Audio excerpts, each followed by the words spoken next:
Hello everyone, welcome to ordinary unique coaching classes. I hope you guys are doing great. तो previous lecture में हमने कर लिया था अपना Darboux theorem which is very very important.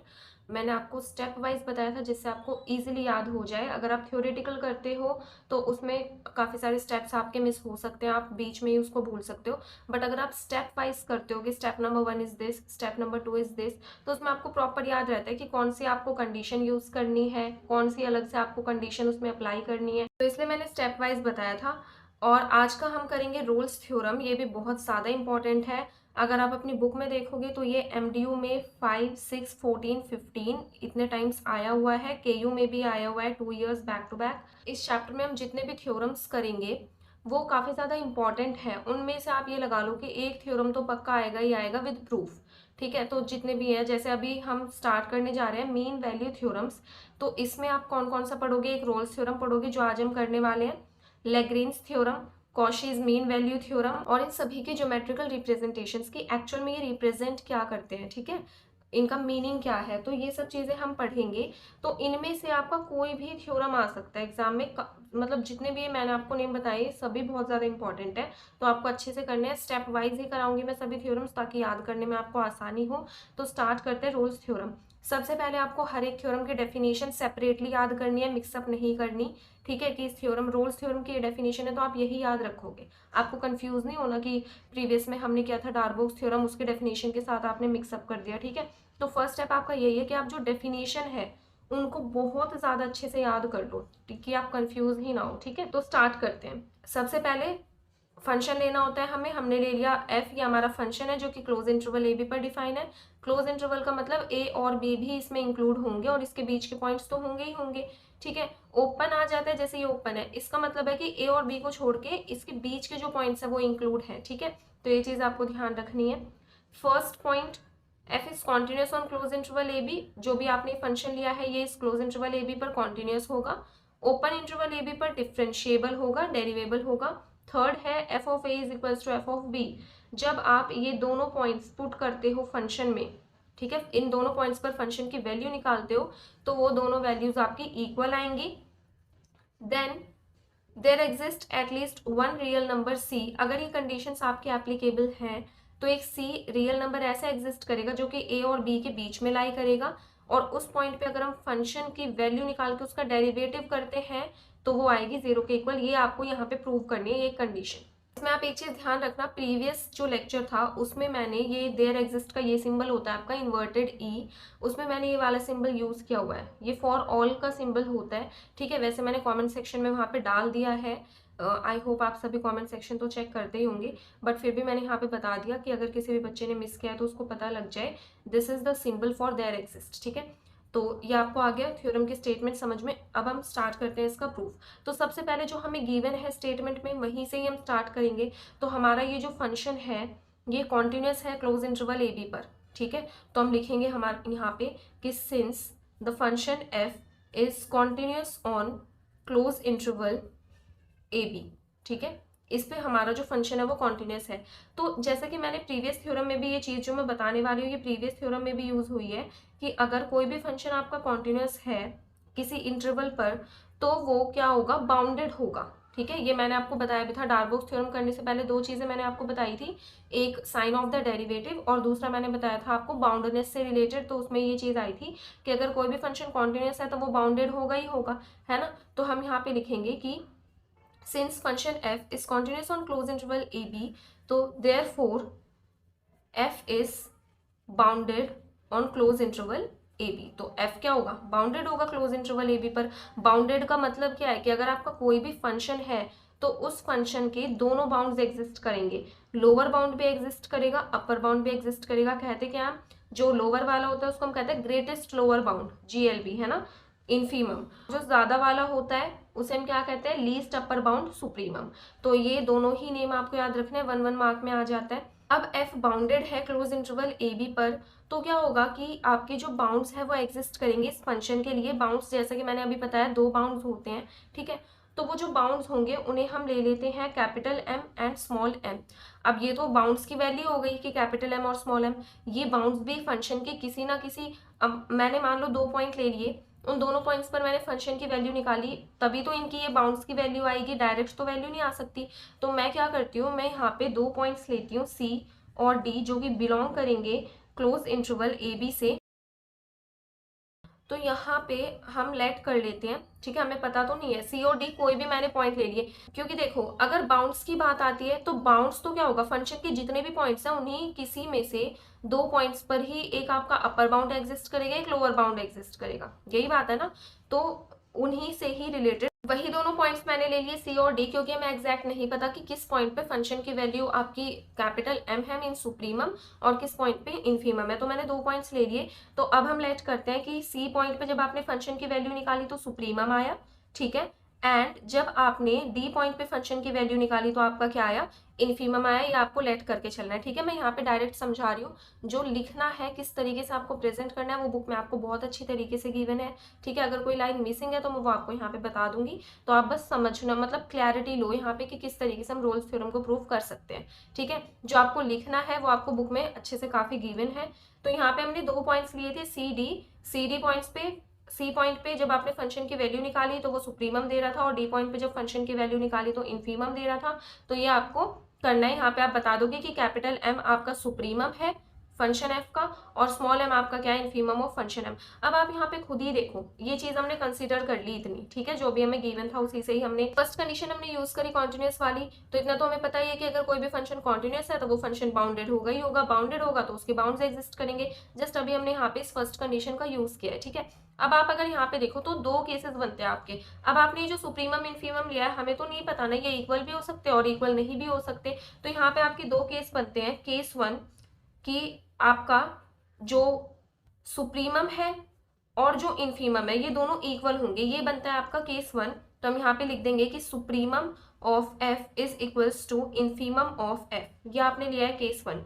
तो पहले हम केस 1 डिस्कस कर लेते हैं, बहुत इजी सा है। अब देखो सुप्रीमम और इन्फीमम की वैल्यू इक्वल आ रही है, मीन्स अगर आपका कोई भी फंक्शन है, ये आपका इतने पार्ट में ये फंक्शन है, यहाँ पे अगर वैल्यू 4 है इन्फीमम की तो सुप्रीमम की भी 4 आ रही है। तो इसे देख के आपको क्या पता चलता है कि ये जो फंक्शन है आपका ये कांस्टेंट फंक्शन है। मीन्स अगर आप यहाँ पे भी किसी भी पॉइंट पे देखोगे तो वैल्यू आपकी 4 ही आएगी, क्योंकि जब आपकी लोअर बाउंड की भी वही वैल्यू है, अपर की भी वही वैल्यू है, दैट मीन्स वैल्यू तो कहीं पे चेंज ही नहीं हो रही, वैल्यू तो सेम चलती जा रही है। तो आप यहाँ पे क्या लिखोगे कि एफ ऑफ ए यहाँ पे किसके इक्वल हो जाएगा, एफ ऑफ ए नहीं सॉरी एफ ऑफ सी, यहाँ पे हमने सी डी लिया है ना, तो सुप्रीमम और इन्फीमम, तो F of C is equals to F of D, ये दोनों इक्वल हो जाएंगे आपके, F of C is equals to F of D.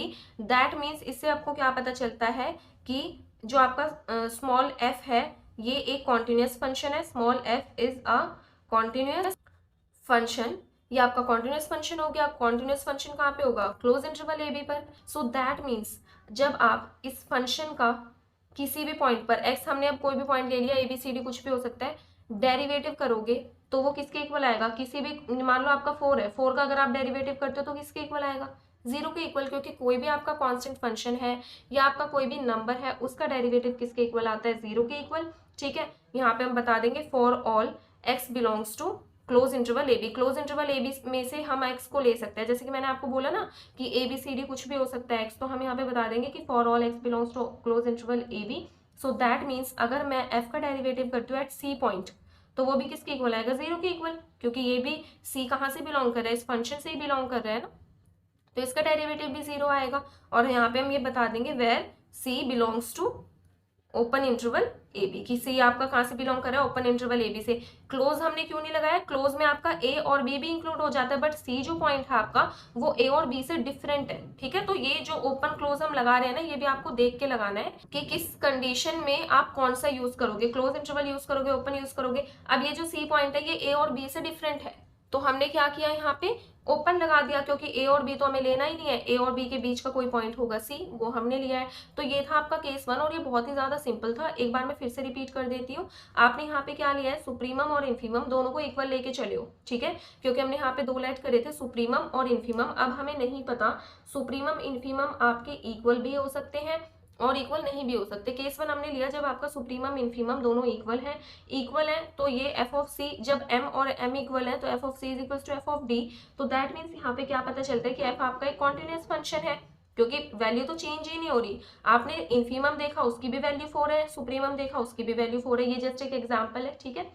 तो दैट मीन्स आपका एक कॉन्टिन्यूस फंक्शन है, तो आप किसी भी पॉइंट पे डेरिवेटिव निकालोगे इस फंक्शन का तो वो 0 के इक्वल आएगा। तो वही हमने सी पॉइंट ले लिया, क्योंकि हमें तो यही प्रूव करना है ना कि F dash C is equal to 0। तो हमने सी पॉइंट लिया, तो सी पॉइंट पे भी फंक्शन का डेरिवेटिव 0 के इक्वल आएगा। और ये आप बता दोगे सी कहाँ से बिलोंग कर रहा है, एक्स कहाँ से बिलोंग कर रहा है, ठीक है। ओपन क्लोज का आपको ध्यान रखना है। So this is your case number 1, बहुत सिंपल सा था। अब हम केस नंबर 2 करेंगे। तो ये जो है स्टेटमेंट, ये आपको नोट कर लेनी है, और आई होप आप मेरे साथ साथ ये अपनी नोटबुक में कर रहे हो, क्योंकि जितनी अच्छे से प्रैक्टिस करोगे, जितने टाइम्स प्रैक्टिस करोगे, उतना आपको क्लियर होता रहेगा। तो ये स्टेटमेंट आपको अच्छे से लिख लेनी है, क्योंकि इन्हीं के ही ये जो पॉइंट्स हैं ये अभी केस नंबर 2 में यूज होंगे। तो अब हम केस नंबर 2 करते हैं। चीज़ और जो मैं आपको बताना भूल गई हूँ, मैंने बताया था कि मैं आपको ये जो रोल्स थ्योरम है वो स्टेप वाइज बताऊंगी। तो स्टेप नंबर 1 में आपको ये कंसीडर करना है सारा, ठीक है। कंडीशन नंबर 1 का यूज करके आप ये कंसीडर कर लोगे upper lower bound. Step number 2 में आप करोगे केस नंबर 1, ठीक है। और स्टेप नंबर 3 में अब हम करेंगे केस नंबर 2। तो ये स्टेप वाइज याद रखोगे तो बहुत अच्छा होगा। अब देखिए यहाँ पे केस नंबर 2 ये रिकॉर्ड नहीं हो पाया था, तो मैं दोबारा एक्सप्लेन कर रही हूँ। केस नंबर 2 में हमें क्या लेके चलना है कि आपका जो सुप्रीमम और इन्फीमम है वो इक्वल नहीं होगा, है ना। यही हमारा केस नंबर 2 है। अब हम देखते हैं रोल्स थ्योरम की थर्ड कंडीशन, जिसमें गिवन था कि F of A is equal to F of B. अब ध्यान से सुनना जो अब मैं समझा रही हूँ। यहाँ पे एफ ऑफ ए और एफ ऑफ बी इक्वल है, तो क्या आप कभी भी सुप्रीमम और इन्फीमम को ये लेके चल सकते हो, क्योंकि सुप्रीमम और इन्फीमम तो इक्वल नहीं है। सो दैट मीन्स हम सुप्रीमम और इन्फीमम को इनके इक्वल तो मान ही नहीं सकते, ठीक है। क्योंकि सुप्रीमम और इन्फीमम हमारे होने चाहिए नॉट इक्वल, और ये दोनों है इक्वल, ठीक है। तो हम सुप्रीमम और इन्फीमम इनको मान ही नहीं सकते। तो हम यहाँ पे क्या लिखेंगे कि as F of A is equal to F of B, तो देयरफॉर इधर सुप्रीमम और इन्फीमम डिफरेंट होंगे इनसे। तो हम यहाँ पे क्या लेके चले, सुप्रीमम, ठीक है। सुप्रीमम आपका एफ ऑफ ए के इक्वल नहीं होगा, और इसी तरीके से ये जो सुप्रीमम है एफ ऑफ बी के भी इक्वल नहीं होगा। तो दैट मीन्स हम क्या लेते हैं, एक अनदर पॉइंट लेते हैं। उस पॉइंट पे जब आप फंक्शन की वैल्यू निकालोगे तो वो सुप्रीमम के इक्वल आएगी, क्योंकि हमें सुप्रीमम तो लेट करके चलना पड़ेगा ना। तो अगर ए पॉइंट पे नहीं है, बी पॉइंट पे नहीं है, तो हम क्या ले लेते हैं यहाँ पे एफ ऑफ सी ले लेते हैं। मतलब सी पॉइंट पे जब हमने फंक्शन की वैल्यू निकाली तो वो क्या आई, सुप्रीमम के इक्वल, ठीक है। क्योंकि सी हमने क्यों लिया यहाँ पे, सी जो है वो ए और बी से डिफरेंट है। ये सारी चीजें आपको लिखनी है कि C is different from A and B। तो C कहाँ पे लाई करेगा, A और B के बीच में लाई करेगा, मीन्स C A से बड़ा होगा और B से छोटा होगा। ये कंडीशन आपको ध्यान रखनी है। ऐसे भी लिख सकते हैं कि C belongs to open interval AB। Open interval मतलब जिसमें A और B नहीं आते, इसके बीच के सभी पॉइंट्स आते हैं, ठीक है। तो C पॉइंट पे आपकी फंक्शन की वैल्यू हो गई सुप्रीमम की इक्वल। तो हम यहाँ पे क्या लिख सकते हैं, since f of C is the supremum of f on close interval A B. इस फंक्शन का f ऑफ c क्या हो गया, सुप्रीमम हो गया। तो हम क्या लिख सकते हैं कि अब ध्यान से देखना इस कंडीशन को, f ऑफ c तो आपका सुप्रीमम, मतलब किसी भी पॉइंट पे आप फंक्शन की वैल्यू निकाल लो, वो इससे बड़ी तो जाएगी ही नहीं, इसके इक्वल हो सकती है या फिर इससे लेस हो सकती है। किसकी वैल्यू, फंक्शन की वैल्यू किसी भी पॉइंट पे। x मतलब x belongs to close interval A B. आप यहाँ पे बता दोगे for all x belongs to close interval A B, X की वैल्यू आपकी ए बी भी हो सकती है, मतलब F of A F of B भी यहाँ पे रख सकते हैं, और उसके बीच में अगर कोई पॉइंट्स है तो वो भी रख सकते हैं। तो ये कंडीशन आई होप आपको समझ में आ गई होगी। इसे आप नेम करेंगे इक्वेशन नंबर 1। ये मेन कंडीशन आपकी, ठीक है, कि किसी भी पॉइंट पे अगर आप फंक्शन की वैल्यू निकालते हो तो वो हमेशा सुप्रीमम की या तो ज्यादा से ज्यादा इक्वल हो सकती है, अदरवाइज छोटी ही होगी, ठीक है। तो ये चीज आपको अच्छे से करनी है, ये वाली कंडीशन। तो ये हम कर रहे हैं आपका स्टेप नंबर 3। अब यहाँ पे आपको 2 पार्ट्स कर लेना है इसके। अब हमें एक्चुअल में करना क्या है, हमें चेक करना है कि एफ डैश सी 0 के इक्वल है या फिर नहीं है। ये प्रूव करना है एक्चुअल में कि F dash C is equal to 0। So that means हमें यहाँ पे डेरिवेटिव इंट्रोड्यूस करने हैं, और डेरिवेटिव भी अब यहाँ पे आपका इनइक्वालिटी है। सो दैट मीन्स हमें दोनों डेरिवेटिव निकालने पड़ेंगे, लेफ्ट हैंड डेरिवेटिव भी और राइट हैंड डेरिवेटिव भी। अगर वो दोनों 0 के इक्वल आते हैं, so that means F dash C आपका 0 के इक्वल होगा, तो फिर आपकी कंडीशन प्रूव हो जाएगी। तो यही चीज हमें चेक करनी है। अब हम यहाँ पे करेंगे फ्रॉम इक्वेशन नंबर 1।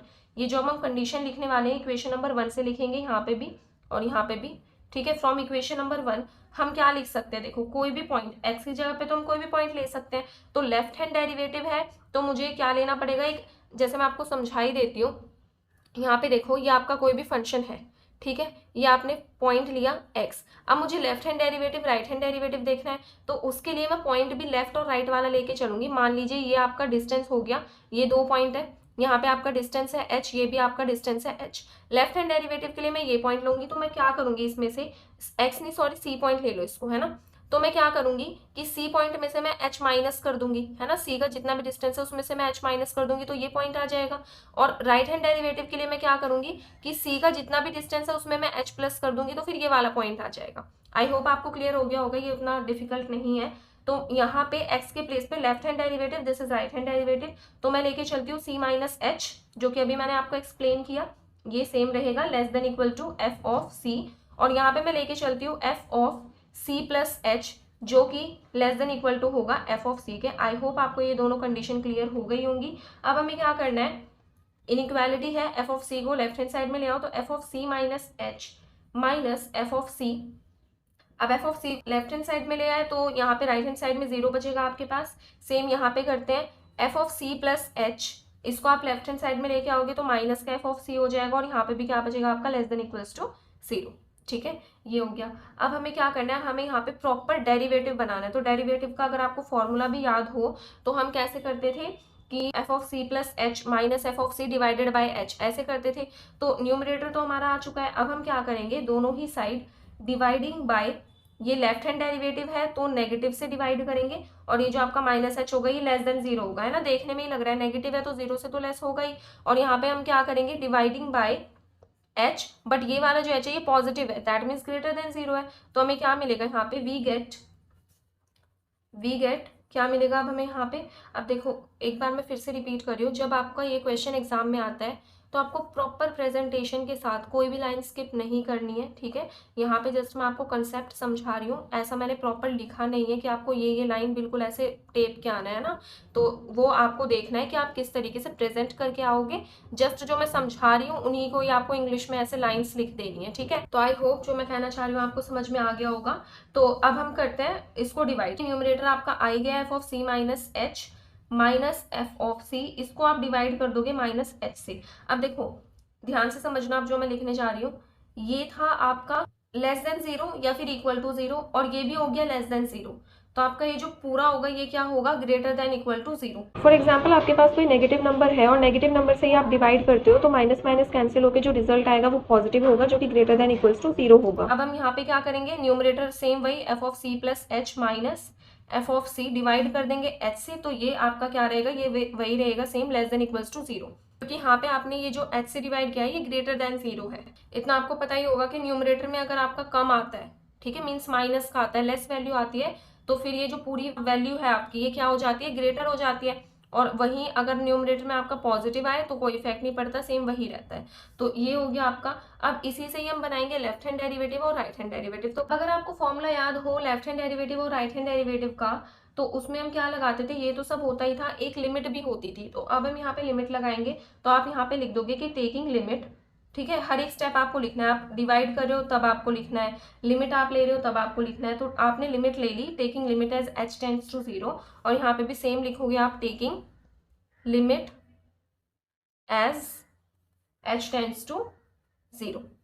ठीक है, यही लिमिट लेके चलते हैं। अब लिमिट लगा दो, तो देखो ये सेम वैल्यू आपकी रहेगी, यहाँ पे मैं लिख लेती हूँ दोनों side, F of C minus H minus F of C divided by minus H, और यहाँ पे हो जाएगा F of C plus H minus F of C divided by H. ठीक है, ये आपका greater than equals to zero और ये है less than equals to zero. तो अब यहाँ पे आपको क्या करना है, लिमिट लेनी है, तो लिमिट ले लो, यहाँ पे हो जाएगा limit H tends to zero, और यहाँ पे भी क्या हो जाएगा आपका, limit H tends to zero. तो अब लिमिट होने से क्या हो गया कि आपका ये प्रॉपर डेरिवेटिव का जो फॉर्मूला होता है, जो फॉर्म होती है डेरिवेटिव की, वो बन गई। तो अब आप यहाँ पे देख रहे हो कि माइनस एच है, तो ये हो गया आपका लेफ्ट हैंड डेरिवेटिव, और किस पॉइंट पे, सी पॉइंट पे। ठीक है, सी पॉइंट से ही हमने निकाला था ना, सी पॉइंट से लेफ्ट की तरफ गए, सी पॉइंट से राइट की तरफ गए, तो हम एल लगा रहे हैं फॉर लेफ्ट हैंड डेरिवेटिव, और ये डेरिवेटिव है एफ डैश सी, ये क्या है, greater than equals to zero, ये सेम कंडीशन रहेगी। यहाँ पे अगर मैं लिखती हूँ तो यहाँ पे आपका पॉजिटिव है एच, है ना, सी प्लस एच, और ये किस पॉइंट पे, सी पॉइंट पे, तो मैं यहाँ पे लिखूंगी R, this is for right hand derivative, और ये क्या है, एफ डैश सी पॉइंट पे, और ये क्या होगा, less than equals to zero. तो अब यहाँ से हमें इतना तो पता चल ही गया कि जो फंक्शन का डेरिवेटिव है वो एग्जिस्ट करता है एट सी पॉइंट, है ना, तभी तो हम ये पूरा प्रॉपर लेके आ पाए यहाँ पे पूरा फॉर्मूला, और फिर हमने लिखा भी यहाँ पे left hand derivative at point C और right hand derivative at point C. तो हम यहाँ पे एक लाइन लिखेंगे कि सिंस आपका जो फंक्शन का डेरिवेटिव है F dash X exist, F dash X आपका एग्जिस्ट कर दिया किस पॉइंट पे, at X is equal to C point पे, तो अब अगर आप यहाँ पे देखो, जब आपने लेफ्ट हैंड डेरिवेटिव निकाला सी पॉइंट पे, राइट हैंड डेरिवेटिव निकाला सी पॉइंट पे, और जो आपका एफ डैश सी है, ये तीनों आपके क्या होंगे, इक्वल होंगे, क्योंकि यहाँ पे आपको ये रीजन मिल ही गया है कि डेरिवेटिव एग्जिस्ट करता है सी पॉइंट पे। एग्जिस्ट करने का मतलब कि left hand derivative, right hand derivative और उस पॉइंट पे डेरिवेटिव, तीनों की वैल्यू इक्वल होगी, ये होता है डेरिवेटिव एग्जिस्ट करने का मतलब। और ये तीनों की वैल्यू इक्वल कब हो सकती है, आप देखो एफ डैश सी की वैल्यू हमारी क्या आई थी, 0, है ना, और लेफ्ट हैंड और राइट हैंड की भी। अब अगर आप देखो यहाँ पे लेफ्ट हैंड डेरिवेटिव की जो वैल्यू है वो 0 के इक्वल है या फिर 0 से बड़ी है, और यहाँ पे राइट हैंड की क्या है, 0 के इक्वल है या फिर 0 से छोटी है। तो जो हमें एक इक्वल वैल्यू लेनी है वो हम क्या लेके चल सकते हैं, 0, क्योंकि लेफ्ट हैंड भी 0 के इक्वल है और राइट हैंड डेरिवेटिव भी 0 के इक्वल है। ठीक है, सिर्फ 0 ऐसी वैल्यू है जिस वैल्यू पे ये जो कंडीशन है हमारी, जो कंडीशन आई है यहाँ से, वो एग्जिस्ट करेगी। तो हम यहाँ पे लिख देंगे कि दिस इज पॉसिबल ओनली जब आपका यहाँ पे जो एफ डैश सी है ये किसके इक्वल हो, 0 के इक्वल हो, और यही चीज हमें प्रूव करनी थी। ठीक है, तो इसी तरीके से आपने सी पॉइंट पे करा है, आप कोई भी दूसरा पॉइंट लेके भी प्रूव कर सकते हो। मान लो डी पॉइंट पे आपको करना है कि F dash D is equal to 0, ये चीज आपको प्रूव करनी है। तो आप क्या ले लो, ये जो डी पॉइंट है ये आप बिलोंग करा दो कहाँ से, ओपन इंटरवल ए बी से। आपको ये जरूर पता होना चाहिए कि ये जो डी या सी जो भी हम पॉइंट ले रहे हैं वो ए और बी के बीच के जो पॉइंट्स हैं वहीं से ही बिलोंग कर रहा है, that means open interval A B से बिलोंग कर रहा है। तो आप किसी भी पॉइंट के लिए इसी तरीके से शो करा सकते हो। और यही चीज हमें देखनी थी कि कम से कम आपका एक सी ऐसा एग्जिस्ट करना चाहिए। अब ये जो सी हम लेके चले थे, आपको ध्यान हो तो हम ओपन इंटरवल ए बी से लेके चले थे, तो अब हम यहाँ पे वही लिखेंगे कि हेंस देयर एग्जिस्ट, यहाँ पे एग्जिस्ट करेगा एट लीस्ट, क्योंकि हमने दोनों केसेस में क्या लिया, सी जो है वो एट लीस्ट 1। अब दोनों केसेस में हमने क्या लिया था, सी कहाँ से बिलोंग कर रहा था, ओपन इंटरवल ए बी से। तो ओपन इंटरवल ए बी से सी पॉइंट ऐसा एग्जिस्ट करेगा सच दैट कि उसका डेरिवेटिव जब आप निकालते हो सी पॉइंट पे वो किसके इक्वल आएगा, 0 के इक्वल। और यही हमें अपने रोल्स थ्योरम में प्रूव करना था। तो देखो बहुत ही सिंपल है, 3 स्टेप्स में हो जाएगा। तो क्या करोगे आप, सबसे पहले जो कंडीशन हमें गिवन है उनका यूज करके सुप्रीमम इन्फीमम निकाल लोगे। उसके बाद आपका आएगा स्टेप नंबर 2। स्टेप नंबर 2 में आपको केस नंबर 1 सॉल्व करना है when supremum is equals to infimum. Step number 3 में आपको केस 2 सॉल्व करना है when supremum is not equals to infimum. ठीक है, और ये left hand derivative, right hand derivative या आप एज अ सेपरेट पॉइंट याद रख सकते हो, अदरवाइज सिंगल पॉइंट में भी आप कर ही सकते हो, क्योंकि इतना तो आपको पता है इनइक्वालिटी का साइन आ गया। तो दैट मीन्स हमें दोनों ही यहाँ पे शो करने पड़ेंगे, left hand derivative, right hand derivative और उस पॉइंट पे भी डेरिवेटिव, है ना। तो इस कंडीशन से आपके ये तीनों इक्वल आ गए, और ये तीनों कब इक्वल हो सकते हैं, जब आपका ये जो एफ डैश सी है ये किसके इक्वल हो, 0 के इक्वल हो। ठीक है, तो इस तरीके से आपका होता है रोल्स थ्योरम प्रूव। एक और स्टेटमेंट है रोल्स थ्योरम की जो मैं आपको बुक में से ही करा देती हूँ। दूसरी स्टेटमेंट है रोल्स थ्योरम की, इसमें क्या गिवन है, सेम मतलब सेम वैसी ही है, जस्ट यहाँ पे पॉइंट्स डिफरेंट कर दिए कि अगर आपका कोई भी फंक्शन इस क्लोज इंटरवल पे डिफाइन है, वहां पे हमारा क्या था, हमारा जो फंक्शन था वो डिफाइन था क्लोज इंटरवल ए बी पर, है ना। यहाँ पे जस्ट पॉइंट चेंज कर दिया, बी के प्लेस पे ए प्लस एच कर दिया। तो ए से ए प्लस एच इस क्लोज इंटरवल पे आपका फंक्शन डिफाइन है सच दैट, सेम वही 3 कंडीशंस बिल्कुल एज इट इज है, जस्ट बी के प्लेस पे आपको ए प्लस एच कर देना है। एफ आपका कॉन्टिन्यूस होगा closed interval A to A plus H, derivable होगा open interval A to A plus H. And third जो बहुत इंपॉर्टेंट कंडीशन है जिसे यूज करके हम अपना केस 2 प्रूव करते हैं, वो F of A is equals to F of A plus H. अगर ये तीनों कंडीशंस आपकी सेटिस्फाई होती हैं, then there exist at least one real number theta, और थीटा लाई करेगा 0 से 1 के बीच में, सच दैट जब आप डेरिवेटिव करते हो फंक्शन एफ का ए प्लस थीटा एच पॉइंट पर, तो वो 0 के इक्वल आएगा। तो जो आपका रोल्स थ्योरम है वो इस स्टेटमेंट के साथ भी आ सकते हैं, इसलिए मैंने आपको ये स्टेटमेंट भी करा दी है। इसका आप स्क्रीनशॉट ले सकते हैं या फिर इसको नोट कर सकते हैं। यहाँ पे जस्ट यही है, जैसे मैंने आपको प्रूव कराया ना भी रोल्स थ्योरम का, तो ये ना आप खुद करके देखोगे और आपको एक्चुअल में करना है ये। ठीक है, आप क्या करोगे कि जस्ट जैसा मैंने रोल्स थ्योरम का भी आपको प्रूव कराया, बी के प्लेस पे आप ले लेना ए प्लस एच, और सी पॉइंट सी जो हमने लिया था F dash C is equal to 0 था ना, इस सी के प्लेस पे आपको ले लेना है ए प्लस थीटा एच। बस उसी टाइप से जो आप प्रूव करोगे, सेम वही लाइंस जो मैंने कराई है, तो आपका ये वाला जो है वो प्रूव हो जाएगा इजीली। तो इससे क्या होगा, आपकी प्रैक्टिस भी होगी। तो आपका होमवर्क है, ये वाली जो स्टेटमेंट है इसका प्रूफ आपको होमवर्क में करना है। ठीक है, कोई डाउट आए तो मुझे कमेंट सेक्शन में कमेंट करके बता देना, मैं वो क्लियर कर दूंगी। तो उसके बाद जैसे कि मैंने आपको बताया था स्टार्टिंग में कि जितनी भी अब हम मीन वैल्यू थ्योरम्स कर रहे हैं आप, चाहे वो आपकी अब ये रोल्स थ्योरम हो या फिर कॉशी मीन वैल्यू थ्योरम हो या और भी थ्योरम्स हैं आपकी, है ना, तो उसमें हम ज्योमेट्रिकल इंटरप्रिटेशन भी पढ़ेंगे कि एक्चुअल में रोल्स थ्योरम आपका क्या दिखाता है ना, क्या हमें स्पेसिफाई करता है रोल्स थ्योरम। तो अब हम ज्योमेट्रिकल इंटरप्रिटेशन करते हैं रोल्स थ्योरम की। अब देखिए ज्योमेट्रिकल इंटरप्रिटेशन का मतलब क्या होता है कि जो आपका रोल्स थ्योरम है वो एक्चुअल में क्या बता रहा है हमें, है ना। ये जो हमने प्रूव करी है इतनी सारी चीजें, तो ये जस्ट आपको अच्छे से रीड करना और इसको समझना है। तो सबसे पहले आप क्या करोगे, इस कर्व को देखो और सिर्फ यही समझो, ठीक है। जो समझाने का वो मैं आपको बता ही रही हूँ। आपने यहाँ पे ये कोऑर्डिनेट ले लिया, ओ एक्स ओ वाई दोनों एक्सेस ले लिए अपनी, एक्स एक्सिस वाई एक्सिस, ठीक है।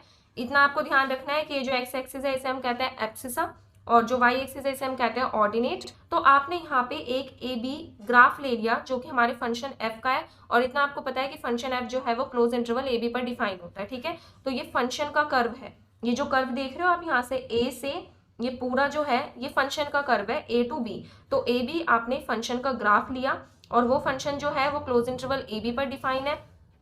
और आपको ये ग्राफ जो आपने लिया है यहाँ पे इस तरीके से लेना है कि जो ऑर्डिनेट है ए पॉइंट पे और बी पॉइंट पे इक्वल हो। दैट मीन्स आप यहाँ पे देख रहे होगे ये हमारा ऑर्डिनेट होता है ना। ऑर्डिनेट अगर आप देखो तो ये ए पॉइंट पे और सीधे सीधे जाएंगे तो बी पॉइंट पे, दोनों पॉइंट पे क्या है, इक्वल है। इस तरीके से आपको लेना है। अब आपको पता है कि ओपन इंटरवल के हर एक पॉइंट पे जो हमारा फंक्शन हमने लिया है यहाँ पे, इसका क्या करेगा, डेरिवेटिव एग्जिस्ट करेगा, है ना। ये हम वही कंडीशंस लेके चल रहे हैं रोल्स थ्योरम की। देखो अगर आप ज्योमेट्रिकल इंटरप्रिटेशन रोल्स थ्योरम की कर रहे हो तो उसी की ही स्टेटमेंट हम लेके चलेंगे। उसकी स्टेटमेंट में क्या था कि आपका जो फंक्शन है वो ओपन इंटरवल ए बी पर क्या होगा, डेरिवेबल होगा। तो हमने वही लिया कि यहाँ पे जो आपका फंक्शन है स्मॉल एफ, ये ओपन इंटरवल ए बी पर डेरिवेटिव एग्जिस्ट करता है। इसका डेरिवेटिव देखो हम बोलते हैं कि इसका डेरिवेटिव 0, इसका डेरिवेटिव एग्जिस्ट करता है, इसका डेरिवेटिव एग्जिस्ट नहीं करता है। इसका एक्चुअल में मतलब क्या है, इसका मतलब ये है कि अगर आपके फंक्शन का डेरिवेटिव एग्जिस्ट करता है हर एक पॉइंट पे, तो उसके किसी भी पॉइंट पे टेंजेंट ड्रॉ हो सकती है। ये होता है डेरिवेटिव का मतलब। अगर मैं कहूँ कि इस पॉइंट पे डेरिवेटिव एग्जिस्ट कर रहा है तो मैं ऐसे टेंजेंट ड्रॉ कर सकती हूँ, ठीक है। क्लियर हुआ आपको। तो वही चीज यहाँ पे लिख रखी है कि unique tangent can be drawn at every point of open interval A B. ये होता है डेरिवेटिव एग्जिस्ट करने का मतलब। अगर मैं कहूँ ये आपका कर्व है, इसका डेरिवेटिव एग्जिस्ट कर रहा है, तो इसके हर एक पॉइंट पे मैं ऐसे टेंजेंट ड्रॉ कर सकती हूँ। ये पॉइंट है तो इस पे मैं ऐसे टेंजेंट ड्रॉ कर सकती हूँ। ये वाला पॉइंट है तो मैंने ऐसे टेंजेंट ड्रॉ कर दी। ये पॉइंट है तो इस पे ऐसे टेंजेंट ड्रॉ कर दी। समझ रहे हो। तो इसके हर एक डेरिवेटिव होने का मतलब है, डेरिवेबल होने का मतलब है कि उस फंक्शन के हर एक पॉइंट पे टेंजेंट जो है वो हम ड्रॉ कर सकते हैं, और यूनिक होगी वो टेंजेंट। ऐसा नहीं है मैंने ये टेंजेंट बना दी तो कोई दूसरे पॉइंट के लिए भी यही टेंजेंट चलेगी, नहीं। अब देखो इस पॉइंट पे मैंने ये टेंजेंट ले लिया, अगर मैं इस पॉइंट के लिए बोलूं तो इस पॉइंट के लिए जो मेरी टेंजेंट होगी वो इस टाइप से होगी, है ना। तो ये आपको ध्यान रखना है, ये मोस्ट इंपॉर्टेंट वर्ड है, यूनिक टेंजेंट हम ड्रॉ कर सकते हैं ओपन इंटरवल ए बी के हर एक पॉइंट पे, ठीक है। अब इतना आपको पता है कि F of A F of B के इक्वल है, क्योंकि यहाँ से ऑर्डिनेट इक्वल है तो ये तो इक्वल होंगे, है ना, फंक्शन की जो वैल्यू है ए और बी पॉइंट पे। तो ए और बी पॉइंट पे फंक्शन की वैल्यू आपकी इक्वल है, सो दैट मीन्स एक पॉइंट ऐसा एग्जिस्ट जरूर करेगा जो कि ए और बी के बीच में लाई करेगा। मतलब ए वो पॉइंट हमने ले लिया सी जो कि ए और बी के बीच में लाई करेगा। एक पॉइंट ऐसा जरूर एग्जिस्ट करेगा, किस तरीके से कि उस पॉइंट पे अगर हम टेंजेंट ड्रॉ करें तो वो एक्स एक्सिस के पैरेलल आए, ठीक है। समझ रहे हो, मतलब इन दोनों के ही बीच में कोई पॉइंट ऐसा एग्जिस्ट करेगा सी। अब सी पॉइंट मान लो ये है, इस पे मैंने टेंजेंट ड्रॉ करी तो वो एक्स एक्सिस के तो पैरेलल आ रही है। या फिर सी पॉइंट ये है, इस पे मैंने टेंजेंट ड्रॉ करी तो ये तो एक्स एक्सिस के पैरेलल आ रही है, ठीक है। तो वो सी पॉइंट कोई भी हो सकता है, तो कम से कम एक पॉइंट जरूर एग्जिस्ट करेगा। देखो यहाँ पे लिखा हुआ है कि therefore there exist at least one point C जो कि ए और बी के बीच में लाई करेगा, इस तरीके से कि सी उस पॉइंट पे, जो सी पॉइंट है उस पे जो टेंजेंट है वो एक्स एक्सिस के पैरेलल होगी, ठीक है। अब एक्स एक्सिस के पैरेलल होगी तो जब आप उस पॉइंट पे डेरिवेटिव निकालते हो फंक्शन का तो वो किसके इक्वल आएगा, 0 के इक्वल, ठीक है। क्योंकि उस पॉइंट पे आपकी जो टेंजेंट है वो किसके इक्वल है, एक्स एक्सिस के पैरेलल है। जैसे मान लो ये पॉइंट लिया आपने सी, ठीक है, क्योंकि ये जो टेंजेंट है ये क्या एक्स एक्सिस के पैरेलल है सी पॉइंट पे। तो इस सी पॉइंट पे अब जब आप डेरिवेटिव निकालोगे उस फंक्शन का तो वो किसके इक्वल आएगा, 0 के इक्वल। यही चीज हमें रोल्स थ्योरम बताता है। तो ये थी हमारे geometrical interpretation of roles theorem की। रोल्स थ्योरम की जो हम ये इतनी कंडीशन पढ़ते हैं जो अभी मैंने आपको सेकंड स्टेटमेंट पे बताई रोल्स थ्योरम की, तो उनका एक्चुअल में मीनिंग क्या है। हर एक स्टेटमेंट का जितने भी कंडीशंस गिवन है उनका अपना एक सेपरेट मीनिंग एग्जिस्ट करता है, ठीक है। ऑर्डिनेट आपने इक्वल है यहाँ पे तो F of A F of B के इक्वल हो गया, है ना, जो रोल्स थ्योरम की ये कंडीशन है थर्ड वाली, ठीक है। उसके बाद दो कंडीशन होती है कॉन्टिन्यूटी और डेरिवेबिलिटी की, कि कॉन्टिन्यूस होता है क्लोज इंटरवल इस पे, तो ये कॉन्टिन्यूस है आपका, आप देख रहे हो कहीं पे भी ब्रेक नहीं है। कॉन्टिन्यूस का मतलब कि कहीं पे भी डिसकॉन्टिन्यूटी नहीं होनी चाहिए, ऐसा नहीं है कि ये आपका चला गया यहाँ से यहाँ कर, फिर ये डिसकॉन्टिन्यूटी आ गई, फिर यहाँ से ऐसे गया। Continuous P F first condition satisfy, third F of A is equal to F of B satisfy. Second condition की ओपन इंटरवल ए बी पे क्या होना चाहिए, डेरिवेबल, तो वो भी हमने दिखा दिया यहाँ पे कि ओपन इंटरवल ए बी पे क्या है, फंक्शन आपका डेरिवेबल है। तो मतलब जितनी एग्जिस्ट करती रहेंगी कंडीशन, फिर आपका क्या था कि अगर ये कंडीशन सारी एग्जिस्ट करती है तो एफ डैश सी जीरो के इक्वल होगा, वो भी हमने दिखा दिया।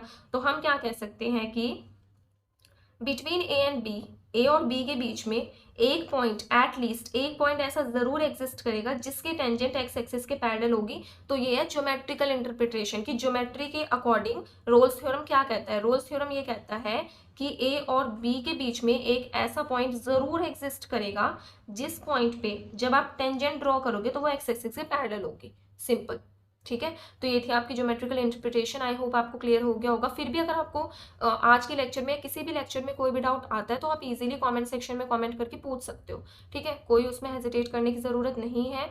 वो डाउट वीडियो में या फिर अगर छोटा डाउट है तो मैं आपको कमेंट सेक्शन में क्लियर कर दूंगी, तो आप इजीली पूछ सकते हो। अब हम कुछ रिमार्क्स पढ़ते हैं जो कि बहुत इंपॉर्टेंट। अब नेक्स्ट आता है आपकी रिमार्क्स। रिमार्क्स में आपको 3 पॉइंट दिए हुए हैं और वो तीनों पॉइंट मैं पहले बता देती हूँ कि है क्या। रोल्स थ्योरम में आपकी 3 कंडीशंस थी। उन तीनों कंडीशंस इसमें बताया गया कि अगर वो तीनों कंडीशंस आपकी सेटिस्फाई नहीं होती तो क्या होगा, ठीक है। सबसे पहले आपकी कंडीशन थी कि आपका फंक्शन जो है वो कॉन्टिन्यूस होना चाहिए क्लोज इंटरवल ए बी पर। अगर आपका फंक्शन कॉन्टिन्यूस नहीं होता क्लोज इंटरवल ए बी पर तो रोल्स थ्योरम जो है वो सेटिस्फाई नहीं होगा, ठीक है। वहां पे हम ये नहीं कह सकते कि ये यहाँ पे रोल्स थ्योरम होल्ड हो रहा है, नहीं, ठीक है। कैसे, यहाँ पे एक एग्जाम्पल भी दे रखा है। Rolle's theorem does not hold if F is not continuous in close interval A B. For example आपने ये वाला फंक्शन लिया है ना, यहाँ पे आप देख रहे हो कि x इज इक्वल्स टू 1 पे कॉन्टिन्यूटी ब्रेक हो रही है। आपका ये जो 2x है फंक्शन की वैल्यू, ये कब है, जब आपका पॉइंट 0 के इक्वल है, 0 से बड़ा और 1 से छोटा है। यहाँ पे आपका 1 इंक्लूड नहीं हो रहा है ना, 1 से छोटा, और x इक्वल्स टू 1 पे आपके फंक्शन की वैल्यू है 3, तो कॉन्टिन्यूटी तो ब्रेक हो गई ना, ठीक है। वैल्यू आपकी चेंज हो गई, लेकिन यहाँ पे भी क्या होना चाहिए था कि 1 के इक्वल होता, ठीक है, मीन्स कॉन्टिन्यूटी बनी रहती। तो आप यहाँ पे देख सकते हो कि f is not continuous at x is equals to 1। x is equals to 1 पे आपका फंक्शन कॉन्टिन्यूस नहीं है, और आप इस फंक्शन का अगर डेरिवेटिव करते तो वो भी 0 के इक्वल नहीं आएगा। 2x का आप डेरिवेटिव करो 2 आएगा, है ना, तो वो भी 0 के इक्वल नहीं है। For x belongs to close interval 0 to 1, मतलब 0 से 1 के बीच में जो भी पॉइंट्स होंगे उनके लिए। तो roles theorem does not hold good. Second हमारा जो कंडीशन थी हमने देखी स्टेटमेंट में भी, वो थी कि f is derivable on open interval A B, कि आपका जो फंक्शन है वो ओपन इंटरवल ए बी पे क्या होना चाहिए, डेरिवेबल होना चाहिए। यहाँ पे देखो, अगर आपका फंक्शन डेरिवेबल नहीं होता ओपन इंटरवल ए बी पे तब भी roles theorem does not hold good, ठीक है। कैसे, आपने ये फंक्शन लिया, फंक्शन है आपका मॉडुलस x। अगर आप ओपन इंटरवल पर, अब ये क्लोज इंटरवल पर डिफाइन है आपका फंक्शन, अगर आप ओपन इंटरवल पर आप चेक करो इसकी डिफरेंशिएबिलिटी, मतलब डेरिवेबल है या फिर नहीं है, तो -1 और 1 इसके बीच में आपका 0 आएगा जो कि ओपन इंटरवल ए बी से बिलोंग करेगा। But f is not derivable at 0, f तो 0 पर डिफरेंशिएबल है ही नहीं ना, ठीक है। तो f डैश x जब आप इसका डेरिवेटिव भी करोगे तो वो भी किसके इक्वल नहीं आएगा, 0 के इक्वल। मॉडुलस x का डेरिवेटिव ऑब्वियसली 0 के इक्वल नहीं आएगा। इसी तरीके से थर्ड कंडीशन बता रखी है कि अगर थर्ड कंडीशन वैसे थी क्या कि f of a is equals to f of b, but अगर f of a is not equals to f of b होता है तो आपका रोल्स थ्योरम सेटिस्फाई नहीं होगा। जैसे हमने यहाँ पे फंक्शन लिया x क्लोज इंटरवल 1 से 2 पर, ये डिफाइन है। अब आप यहाँ पे क्या करो, f ऑफ a और f ऑफ b निकाल के देखो। जब आप f ऑफ 1 निकालोगे, a और b यही है ना आपका, a की वैल्यू है 1, b की है 2, f ऑफ 1 निकालोगे तो 1 आएगा, f ऑफ 2 निकालोगे तो 2 आएगा। क्या ये दोनों इक्वल है, नहीं, एक पे वैल्यू आ रही है 1, एक पे वैल्यू आ रही है, that means f of a is not equals to f of b, ठीक है। तो और डेरिवेटिव भी अगर आप करते हो x का तो वो 1 आता है, और 1 जो है वो डेरिवेटिव हमारा आना क्या चाहिए, 0 के इक्वल आना चाहिए। रोल्स थ्योरम में फिर हमारी लास्ट में ये भी कंडीशन थी कि जब अगर आपकी 3 कंडीशन सेटिस्फाई होती हैं तो f डैश c किसके इक्वल आएगा, आपका 0 के इक्वल। तो आप देख रहे होंगे तीनों कंडीशन में स्टार्टिंग से ही डेरिवेटिव को एक्सप्लेन कर रखा है ना। यहाँ पे भी डेरिवेटिव आपका 1 के इक्वल आएगा, लेकिन किसके इक्वल आना चाहिए, 0 के इक्वल, ठीक है। और ये किसके लिए डिफाइन होता है, ओपन इंटरवल के लिए। तो ये जो तीनों आपकी कंडीशंस हैं, अगर ये तीनों सेटिस्फाई नहीं होती हैं, जो भी रोल्स थ्योरम की स्टेटमेंट थी, अगर उनमें से एक भी कंडीशन सेटिस्फाई नहीं होती है तो रोल्स थ्योरम भी सेटिस्फाई नहीं होगा, ठीक है। अब मैं आपको बताऊंगी कि अब जैसे जो क्वेश्चंस या फिर एग्जांपल्स आएंगे ना, वो आपके पास इसी टाइप के आएंगे कि ये हमारा फंक्शन है, इस पे आप चेक करो रोल्स थ्योरम सेटिस्फाई हो रहा है या नहीं। तो जो भी हमारी कंडीशन है वो सभी कंडीशन हमें चेक करनी पड़ेंगी। कॉन्टिन्यूटी है, फिर डिफरेंशिएबिलिटी है, तो ये सब हमें चेक करना पड़ेगा, है ना। तो फर्स्ट पॉइंट है हमारा कि जो हमारा फंक्शन है वो कॉन्टिन्यूस होना चाहिए क्लोज इंटरवल ए बी पर। तो कॉन्टिन्यूटी आप कैसे चेक करोगे, इसके दो मेथड है हमारे पास, तो दोनों मैं आपको बताऊंगी, लेकिन जो सेकंड वाला मेथड है वो बहुत ज़्यादा इजी है, वही हम यूज़ करेंगे, बट मैं आपको बता देती हूँ ताकि कोई कन्फ्यूजन ना हो। तो पहला मेथड मैं आपको बताती हूँ, how to test the continuity of function in close interval A b. First method, तो किसी भी फंक्शन की कॉन्टिन्यूटी को टेस्ट करने के लिए हमारे पास तीन चीज़ें होनी चाहिए, फर्स्ट सेकंड थर्ड। सबसे पहला कि आपका जो फंक्शन है वो क्लोज इंटरवल पर इनफाइनाइट ना हो। जैसे एग्जांपल से ही समझते हैं, आपने ये वाला फंक्शन आपको दिया हुआ है ना। अब अगर देखो कि ये जो फंक्शन है ना, अगर मैं यहाँ पे x के प्लेस पे 1 वैल्यू रख दूँ तो 1 - 1 इज 0, और डिनोमिनेटर में जब कभी भी आपका 0 आता है तो फंक्शन चला जाता है इन्फिनिटी, नॉट डिफाइन, है ना। तो इस फंक्शन पे जब आप x इज इक्वल टू 1 पे इस फंक्शन की वैल्यू देख रहे हो तो वो इनफाइनाइट है, तो ये फंक्शन आपका कॉन्टिन्यूस हो ही नहीं सकता क्योंकि इनफाइनाइट पे चला गया। अब इनफाइनाइट फंक्शन कॉन्टिन्यूस कैसे हो सकता है, तो function is not continuous in any close interval containing 1। तो अगर किसी भी इंटरवल में 1 है ना तो उस पर तो फंक्शन कॉन्टिन्यूस नहीं होगा, क्योंकि 1 - 1 होते ही 0 हो जाएगा, ठीक है। सेकेंड है कि एफ ऑफ एक्स आपका इमेजिनरी नहीं होना चाहिए क्लोज इंटरवल ए बी पर।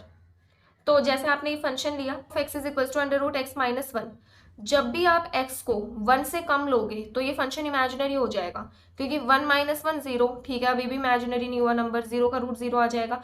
बट जैसे ही आपने 1 से कम लिया, मान लो आपने लिया 0.5, तो 0.5 - 1 इज 0, माइनस का 0.5, और अंडर रूट के अंदर आपका आ गया माइनस, तो वो तो आपका क्या हो जाता है, इमेजिनरी हो जाता है। जैसे मैं ऐसे करूं √-4, तो ये यहाँ से आपका इमेजिनरी निकल के आएगा रूट 2 आयोटा, और वो भी प्लस का और माइनस का, इस तरीके से। तो अगर x की वैल्यू आपकी 1 से कम होगी तो आपका ये जो फंक्शन है वो इमेजिनरी होगा, ठीक है। तो x इज लेस देन 1 पे आपका फंक्शन कैसा हो जाएगा, डिसकॉन्टिन्यूस। मतलब अगर आपका फंक्शन इमेजिनरी होता है तो फंक्शन आपका कैसा होगा, डिसकॉन्टिन्यूस, ठीक है। थर्ड कंडीशन में आपको क्या देखना है कि जो आपका फंक्शन है क्लोज इंटरवल ए बी में उसमें एक भी ब्रेक ना हो। जैसे ये दे रखा है फंक्शन x² + 2, है ना, ये है ये जो फंक्शन की वैल्यू है ये सिर्फ किसके लिए है, जब आपका x 1 के इक्वल या फिर 1 से छोटा है। जैसे ही 1 से बड़ा हुआ आपकी वैल्यू हो गई 2x, तो यहाँ पे एक ब्रेक आ गया ना, यहाँ पे इक्वल टू 1 के लिए बता दिया, यहाँ पे 1 से ग्रेटर के लिए बता दिया, यहाँ पे भी इक्वल होना चाहिए था, ठीक है। तो यहाँ पे एक ब्रेक आ गया, तो इस टाइम पे भी आपका जो फंक्शन है वो डिसकॉन्टिन्यूस होगा। तो यहाँ पे वही लिख रखा है x इज इक्वल टू 1 पे यहाँ पे एक ब्रेक है, so it may not be continuous at x is equal to 1, तो x इज इक्वल टू 1 पे कॉन्टिन्यूस नहीं हो सकता। तो इस पॉइंट पे हमें चेक करना पड़ता है कॉन्टिन्यूटी, है ना। जैसे यहाँ पे 1 पे ब्रेक है तो 1 पे हम कॉन्टिन्यूटी चेक करेंगे। तो फर्स्ट मेथड हमने कर ही लिया है, अब देखते हैं सेकंड मेथड। सेकंड मेथड जो है वो बहुत ज़्यादा इजी है, बट इसमें कंडीशन है कि अगर आपका जो एफ ऑफ एक्स है वो पॉलिनोमियल फंक्शन है, पॉलिनोमियल फॉर्म का है, जैसे ये फॉर्म हो गई या फिर ये फॉर्म हो गई, ये पॉलिनोमियल की फॉर्म है, तो इस टाइम पे आपका जो फंक्शन है वो कॉन्टिन्यूस होगा सभी पॉइंट्स के लिए, मतलब फॉर ऑल रियल एक्स, जितने भी आप पॉइंट्स लेते हो उन सभी पॉइंट्स के लिए आपका फंक्शन जो है वो कॉन्टिन्यूस होगा, since polynomial functions of x are always continuous for real x. First point. Second point, अगर आपका एफ एक्स कोई भी पॉलिनोमियल फंक्शन नहीं है, ठीक है, जैसे इस टाइप का है x + 1/x, it is not a polynomial function, ठीक है। अच्छा, मैं आपको एक चीज़ बता देती हूँ कि आप कैसे पता करोगे कि कोई भी फंक्शन पॉलिनोमियल है या फिर नहीं है। आपको 9th क्लास में ही ये पढ़ाया जाता है, पॉलिनोमियल चैप्टर आता है ना आपका, सेकंड चैप्टर में भी मैथ्स में सेकंड चैप्टर है, तो उसमें आपको ये पढ़ाया जाता है कि पॉलिनोमियल होने की एक कंडीशन है। जैसे अगर आप यहाँ पे देखो, यहाँ पे है x + 1/x, तो मैं इसको ऐसे लिख सकती हूँ x + x⁻⁻1, तो इसकी तो डिग्री 1 है, बट इसकी डिग्री क्या हो गई, -1, मतलब डिग्री किस में चली गई, नेगेटिव में, ठीक है। तो आपकी जो पॉलिनोमियल्स की डिग्री है वो हमेशा क्या होनी चाहिए, होल नंबर होनी चाहिए, मीन 0 1 2 3 4। जैसे ही आपकी डिग्री जाती है नेगेटिव में तो आपका जो पॉलिनोमियल है वो पॉलिनोमियल एक्चुअल में नहीं रहेगा। तो इस टाइप से आप चेक कर सकते हो कि कोई भी फंक्शन पॉलिनोमियल है या फिर नहीं है। डिग्री देख लो, डिग्री अगर नेगेटिव में जा रही है दैट मीन्स वो पॉलिनोमियल नहीं है। तो अगर आपका जो फंक्शन है वो पॉलिनोमियल फंक्शन नहीं है तो हम क्या करेंगे, अब डेरिवेटिव निकालेंगे, उस फंक्शन का डेरिवेटिव निकालेंगे। अगर डेरिवेटिव आपका फाइनाइट आता है तो उस टाइम पे तो हम कहेंगे कि फंक्शन आपका डेरिवेबल है क्लोज इंटरवल ए बी पर, ठीक है। और डेरिवेबल है तो कॉन्टिन्यूस होगा ही होगा, क्योंकि एवरी डेरिवेबल फंक्शन इज कॉन्टिन्यूस, ठीक है।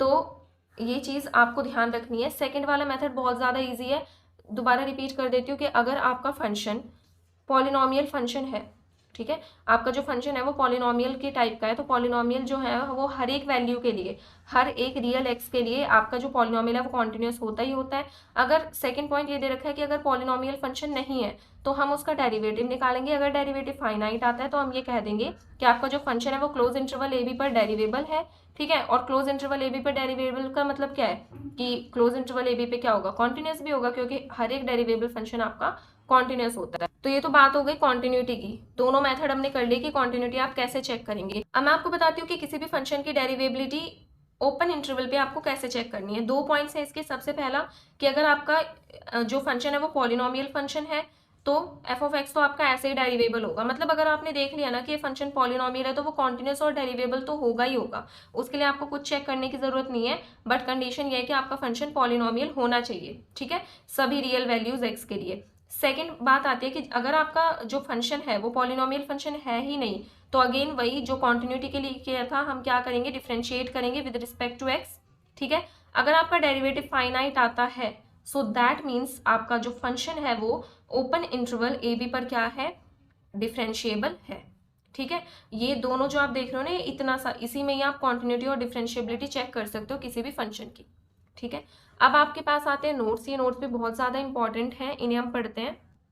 अब देखिए ये जो नोट्स हैं आपके, इन्हें आपको अच्छे से ध्यान रखना है, क्योंकि क्या होता है ना क्वेश्चंस में काफ़ी टाइम ये छोटी छोटी चीज़ें यूज़ होती हैं, तब जाके आपका क्वेश्चन सॉल्व होता है। तो फर्स्ट नोट है आपका कि अगर आपका फंक्शन है वो क्लोज इंटरवल ए बी पर कॉन्टिन्यूस है तो ओपन इंटरवल ए बी पर भी कॉन्टिन्यूस होगा। ये तो अंडरस्टूड है। मान लो आपका कोई भी फंक्शन है, ठीक है, ये आपका कोई भी फंक्शन है, ये है आपका पॉइंट ए, ये है आपका पॉइंट बी, और ये यहाँ से यहाँ तक पूरा कॉन्टिन्यूस है। ये क्लोज इंटरवल ए बी में ए और बी दोनों पॉइंट्स आ जाएंगे। तो अगर इसके बीच के पॉइंट पे आप देखते हो, that means open interval A B पे देखते हो, तब भी तो कॉन्टिन्यूस ही है ना, ठीक है। सेकंड चीज, अगर आपका फंक्शन डेरिवेबल है क्लोज इंटरवल ए बी पर तो ओपन इंटरवल ए बी पर भी डेरिवेबल होगा। ये भी अंडरस्टूड है। अगर पूरे फंक्शन पे डेरिवेबल है तो इन दोनों के बीच में जो पॉइंट्स हैं उन पर भी डेरिवेबल होगा। थर्ड, अगर आपका जो फंक्शन है वो इस टाइप का है, मतलब पॉलिनोमियल टाइप का है, जो अभी हमने पढ़े, अभी यहाँ पे दोनों ये कॉन्टिन्यूटी और डेरिवेबिलिटी दोनों के, तो उस टाइम पे अगर आपका फंक्शन पॉलिनोमियल है तो इस टाइम पे आप कॉन्टिन्यूस और डेरिवेबल इजीली बोल सकते हो, कुछ चेक करने की जरूरत नहीं है। फोर्थ पॉइंट कि हर एक डेरिवेबल फंक्शन कॉन्टिन्यूस होता है, ये मैं आपको फर्स्ट लेक्चर से मैंने बता रखा है कि डेरिवेबिलिटी इंप्लाइज कॉन्टिन्यूटी, ये फर्स्ट लेक्चर में ही नोट में आ गया था और ये चीज़ बहुत ज़्यादा इंपॉर्टेंट है। लास्ट पॉइंट है आपका कि अगर कोई भी दो फंक्शन लिया आपने वो कॉन्टिन्यूस है, ठीक है, तो उन दोनों फंक्शंस को चाहे आप फिर ऐड करो, सब्ट्रैक्ट करो, मल्टीप्लाई करो, उनका रिजल्ट क्या आएगा, कॉन्टिन्यूस ही आएगा। ये चीज़ आपको ध्यान रखनी है, ठीक है। तो आज के लेक्चर में अब इतना ही करते हैं। हमारी जो एक्सरसाइज थी 2.2 उसका हमने बेसिक तो कंप्लीट कर ही लिया है, ठीक है। 2.2 एक्सरसाइज कंप्लीटली बेस्ड है रोल्स थ्योरम पे, उसकी ज्योमेट्रिकल इंटरप्रिटेशन पे, और रोल्स थ्योरम पे है तो ऑब्वियसली हमें कॉन्टिन्यूटी, डेरिवेबिलिटी ये सब चीज़ तो चेक करनी पड़ेगी। उसी के ही हमने मेथड्स पढ़े हैं कि how to check continuity and derivability of any function, ठीक है। और उसमें आपको सबसे इजी लगा होगा पॉलिनोमियल फंक्शन। पॉलिनोमियल दिख गया, देखते ही बोल दो कि ये कॉन्टिन्यूस भी और डेरिवेबल भी है। तो आपको क्या करना है, नेक्स्ट लेक्चर में मैं आपको ये सारे एग्जाम्पल्स कराऊंगी, तब तक आपको बेसिक अच्छे से कर लेना है। रोल्स थ्योरम का प्रूफ भी आ सकता है, आप देख सकते हो अपने जो बुक है उसमें प्रीवियस ईयर में बहुत टाइम बैक टू बैक आया हुआ है, एमडीयू में, केयू में, और भी यूनिवर्सिटीज़ हैं जिनमें ये एक्चुअल में सभी यूनिवर्सिटीज़ के लिए इंपॉर्टेंट है। ये जो चैप्टर है इसमें जितने भी थ्योरम्स है, रोल्स थ्योरम है, डार्बोक्स थ्योरम है, कॉशीज मीन वैल्यू थ्योरम है, और भी थ्योरम्स है, ये सारे इंपॉर्टेंट हैं। इनमें से एक थ्योरम आपको जरूर मिलेगा। तो नेक्स्ट थ्योरम में मैं आपको कराऊंगी सभी एग्जाम्पल्स। तब तक आपको हर चीज़ अच्छे से कर लेनी है, ये सारे नोट्स, रिमार्क्स और जो भी मेथड्स आए हैं, ठीक है, कि मेथड आप कैसे चेक करोगे कॉन्टिन्यूटी, डेरिवेबिलिटी, ये सब चीज़ आपको कर लेनी है, ठीक है। तो फिर उसके बाद मैं आपको इसलिए करने के लिए बोल रही हूँ, उसके बाद आप एग्जाम्पल्स या फिर क्वेश्चंस करोगे ना, आपको सच में बहुत ज़्यादा इजी लगेंगे और इजीली समझ में भी आ जाएंगे। तो आज के लिए इतना ही करते हैं। अगर आपको लेक्चर अच्छा लगा है तो चैनल को सब्सक्राइब कर देना, लेक्चर को लाइक कर देना और शेयर करना अपने सभी फ्रेंड्स के साथ। जिनको भी नीड है इन सभी लेक्चर्स के, आप शेयर तो कर ही सकते हो। अगर आपको पढ़ के हेल्पफुल लग रहे हैं तो शेयर करना, it's not a big deal, तो आप शेयर कर सकते हो। And subscribe also. Stay tune.